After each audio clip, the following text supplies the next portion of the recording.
Welcome to the deep dive. Today, we're distilling your sources to get into a really compelling question about Guatemala. What makes its people look so remarkably diverse? hmm I mean, it's a small country, relatively speaking, over 17 million people, but it's often called the heart of the Maya world. And yet, the human diversity there is just, well, unique. It really is. You picture those highland markets or the cities or even the Caribbean coast. Yeah.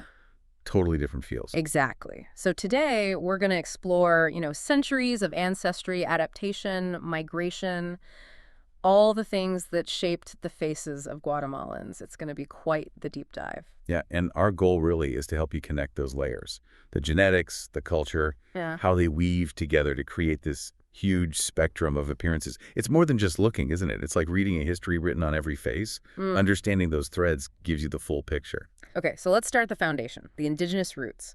It's kind of striking. Official figures say maybe 40–45% identify as indigenous, but then genetic studies apparently show indigenous ancestry is way more widespread, like in the majority of people. What's that gap about? That's a great point. It really highlights how complex identity is there. Mm. It suggests a lot of people with significant indigenous genes might identify culturally as something else, probably Ladino, which I'm sure we'll get to. Oh, okay. But if we focus on those who do identify as indigenous, major groups like the Quiche, Quechua, Cacique, Maum, it's pretty amazing how they've held on to their heritage. Over 20 Mayan languages still spoken, despite, well, everything. Wow. And what about appearance? The sources mention specific traits? Yeah, traits shaped over centuries of adaptation. It's like a living archive, really. These features tell a story. You often see those distinctive almond-shaped eyes, straight black hair, high cheekbones, and that sort of medium to dark bronze skin. Mm-hmm. And height is noticeable, too. Men average around, 5'4", 163 centimeters, and women about 4'11", 150 centimeters, linked to genetics, adaptation to farming in the mountains. So that's the ancient bedrock, you could say. But then, bam, 16th century, Spanish colonization. That must have completely shifted things genetically. Oh, profoundly. Suddenly you have European genes entering the pool. Lighter skin tones, potential for taller stature, different eye colors showing up. And through intermarriage between the Spanish settlers and the indigenous populations, you get the rise of the mestizo group. In Guatemala, they're often called Ladino. And that term Ladino, it's not just about mixed ancestry. It's often a cultural identity, too, separate from traditional indigenous ways, even if the genes overlap. Right. And this Ladino group is now the majority, about 56%. That's right, around 56%. So their blended ancestry really shapes the country's overall look today. Which explains why, like you said, walking through Guatemala City might feel visually very different from being in a small highland town. Exactly. In the cities, especially Guatemala City, you're generally more likely to see people with lighter complexions, maybe straight or wavy hair, medium or taller builds. It's that Spanish legacy made visible. It really paints a picture of a kaleidoscope of appearances. Let's zoom in on some of those specific traits, maybe starting with skin tone. The sources really emphasize the variation by geography. You mentioned the contrast between highland markets, say Quetzaltenango, and the capital. Yeah, it's quite stark. In those highland areas, Quetzaltenango, Totonicapán, Alta Verapaz, darker bronze tones are really common. But shift to urban areas or the lowlands, like Guatemala City or down towards the coast in Escuintla, and you see more lighter tones, reflects that European influence over generations. And then there's the Caribbean coast. Ah, yes. A whole other dimension. The Garifuna people, they're an Afro-Indigenous group descended from Africans and Carib Indigenous people. They bring distinctly darker skin tones, curly hair, different facial features into the mix. They're a small percentage, population-wise, but so crucial to Guatemala's multicultural identity. It seems clear, though, that these variations, they're not just superficial differences, are they? They seem to carry real societal weight. They absolutely do. And unfortunately, yeah, it reflects some deep inequalities. Lighter skin, more European-looking features. Controversially, they're often associated with higher social status. Mm-mm. And studies by Guatemalan sociologists have shown real discrimination.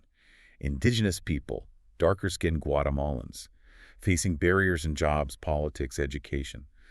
It's a tough reality rooted in history. That's heavy. Is that something openly talked about in Guatemala or more under the surface? It's definitely becoming more open, thankfully. Indigenous rights groups, academics, they're pushing the conversation forward, trying to challenge those biases, celebrate indigenous identity. But, it's working against centuries of ingrained attitudes. It's a vital context, though. Absolutely. Okay, shifting gears slightly. Eye color. Most Guatemalans have brown eyes, right? Makes sense with the indigenous base. Predominantly, yes. But apparently some 2017 genetic studies estimated maybe 8 to 10% have hazel, green, or even blue eyes. That seems surprisingly high. It does, doesn't it?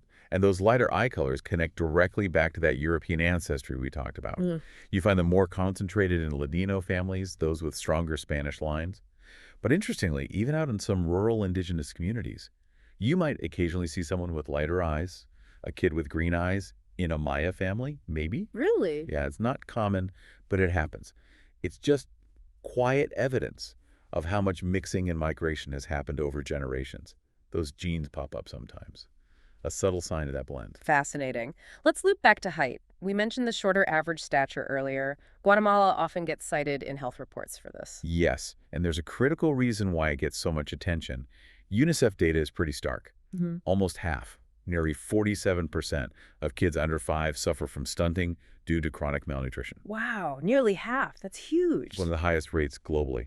So malnutrition is a massive factor affecting physical development right now. But it's layered because genetically, indigenous groups did historically evolve shorter, maybe stockier build that were well adapted for farming in mountainous areas. So you have this interplay.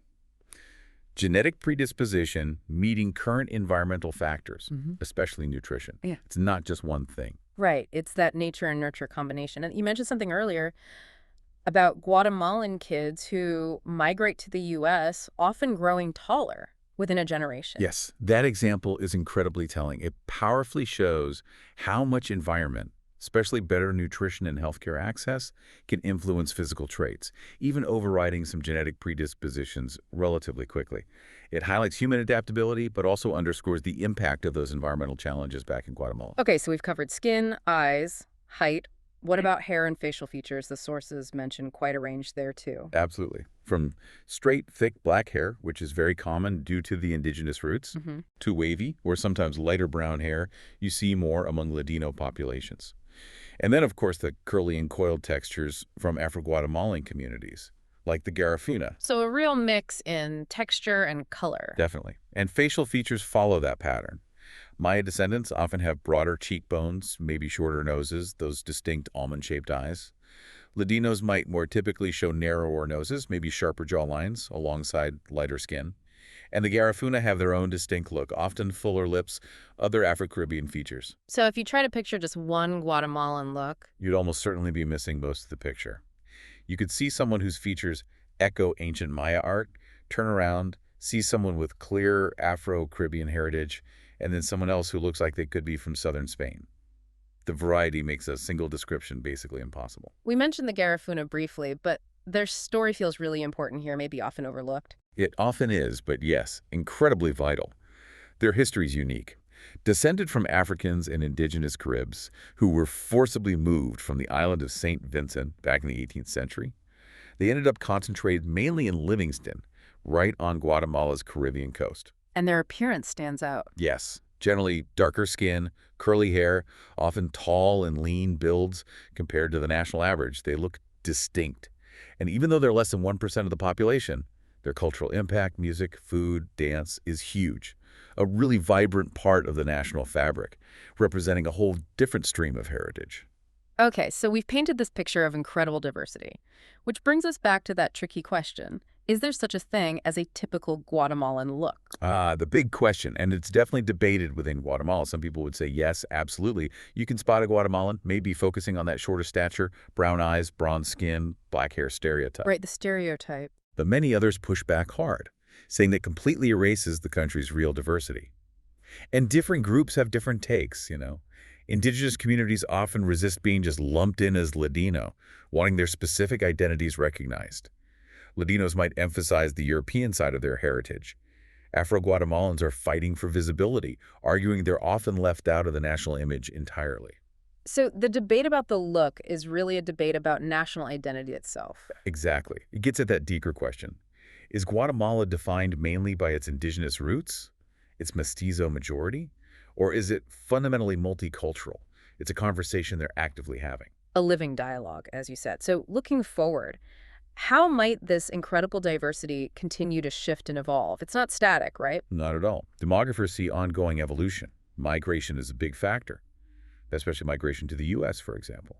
Children of Guatemalan migrants born abroad often grow taller, have different environmental influences, bring blended features, and that diversity can flow back. Interesting feedback loop. Yeah. And at the same time, you have indigenous communities really working to revive and strengthen their traditions, making sure their unique identities and even physical distinctions remain visible and celebrated. So it's pulling in different directions almost. Kind of. Some worry globalization might water down the distinctions, lead to more homogenization, but others see it as a chance for Guatemala to really lean into its variety, see it as a strength, this rich mix of cultures and looks. Wow. What an incredible journey through Guatemala's diversity this has been. It really is a story of the Maya world, the Spanish influence, the Afro-Caribbean legacy. Centuries of mixing, all there in people's faces, skin, eyes, hair.